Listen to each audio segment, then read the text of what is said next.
नमस्कार विद्यार्थी मित्रांनो, मी तुमचे एड्युकेटर श्वेता चंदनकर तुम्हा सर्वांचे global online UGC net set exam preparation या युट्यूब चॅनलवर स्वागत करते. यूजीसी नेट एक्झाम 2025 यासाठी आपण प्रिपेअर करतो आहोत आणि पेपर टू विषय मराठी यामध्ये आपण काव्यसंग्रहाची सिरीज सुरू केली होती आणि त्यावरचे महत्त्वाचे प्रश्न आपण पाहतो आहोत. आज त्याचा पाठ 11 आहे. याच्या आधीचे व्हिडिओ सुद्धा तुम्ही आपल्या चॅनलवर बघू शकता आणि येत्या 22 डिसेंबर पासून आपण नवीन बॅच सुरू करतो आहे. जर का तुम्हाला एनरोल करायचं असेल तर दिलेल्या नंबरवर तुम्ही संपर्क करू शकता किंवा ग्लोबल ऑनलाईन ॲप प्ले स्टोअरवरून डाउनलोड करू शकता.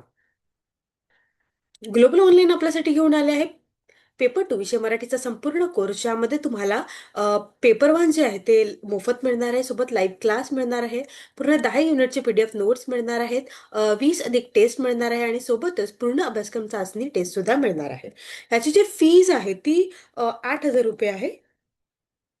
चला तर मग सुरुवात करूया.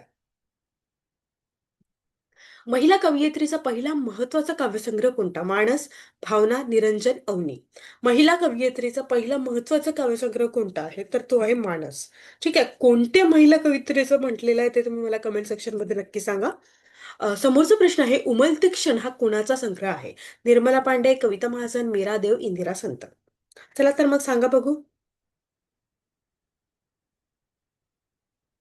उमलते क्षण हा संग्रह जो आहे हा मीरा देव यांचा आहे, त्यामुळे आपलं उत्तर असणार आहे सी. त्यानंतर स्त्री कवितेत कोणता दृष्टिकोन जास्त दिसतोय? राजकारण, घरगुती अनुभव, विज्ञान शोध, शासन, टीका. स्त्री कवींच्या कवितेमध्ये आपल्याला अ,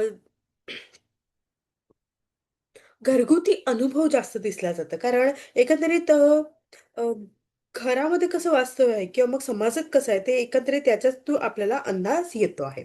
ठीक आहे, त्यामुळे आपलं उत्तर असणार आहे बी. नंतर सूरमळा हा काव्यसंग्रह कोणाचा आहे? सूरमळा हा काव्यसंग्रह आहे शांता शेळके यांचा.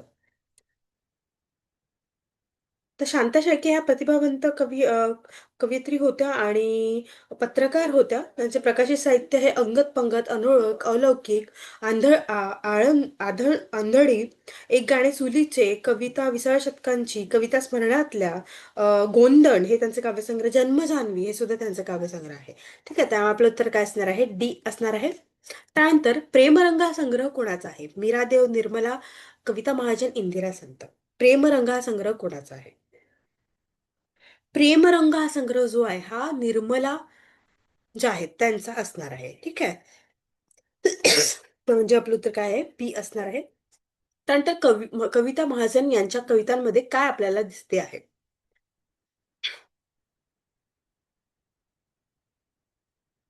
कविता महाजन यांच्या कवितेमध्ये आपल्याला संघर्ष आणि वेदना जे आहेत त्या आपल्याला दिसत आहेत.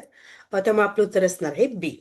तर कविता महाजन यांना आपण ओळखतो आहोत. कविता महाजन यांच्या ग्राफिटी वॉल जे आहेत त्यांचं महत्वाचं एक हे आहे. त्यानंतर नॉन फिक्शन ग्राफिटी भिंत जे मी म्हणाले. त्यानंतर 2011 मध्ये त्यांना भाषांतर पुरस्कार विजेत्या त्या होत्या. साहित्य अकादमी तर्फे तिला दिला जातो. त्यानंतर BRR, भिनना, कुहू अशा त्यांच्या कादंबऱ्या खूप प्रसिद्ध आहेत. ठीक आहे. त्यानंतर निळा हा काव्यसंग्रह कुणाचा आहे? मीरादेव, इंदिरा संत, निर्मला पांडे, प्रभा गणोरकर. निळा हा काव्यसंग्रह जो आहे हा मीरादेव यांचा आहे. ठीक आहे, त्यामुळे आपलं उत्तर असणार आहे ए. त्यानंतर अंतरंग हा संग्रह कोणाचा आहे? इंदिरा पृथ्वी, कविता महाजन, निर्मला पांडे, इंदिरा संत. अंतरंग हा संग्रह जो आहे हा संग्रह इंदिरा संत यांचा आहे. ठीक आहे. तर इंदिरा संतांबद्दल तर आपण बघितलं होतं की मराठी कवयित्री आणि कथालेखिका होत्या आणि एकंदरीत त्यांचे जे कविता संग्रह आहेत ते आहेत निराकार, बाहुल्या, मृगजळ, बावरी, वंशकुसुम, शेला अशा त्यांच्या भरपूर कविता संग्रह आहेत. ठीक आहे, त्यामुळे आपलं उत्तर असणार आहे डी. नंतर शांता शेळके यांनी कोणत्या प्रकारात जास्त लिहिलेले आहेत? तर शांता शेळके यांचं जेव्हा आपण बघतो तेव्हा त्यांनी गीते जे आहे हा प्रकार जास्त लिहिलेला आहे. ठीक आहे, त्यामुळे आपलं उत्तर काय असणार आहे? ए असणार आहे. त्यानंतर नादब्रह्म हा संग्रह कोणाचा आहे?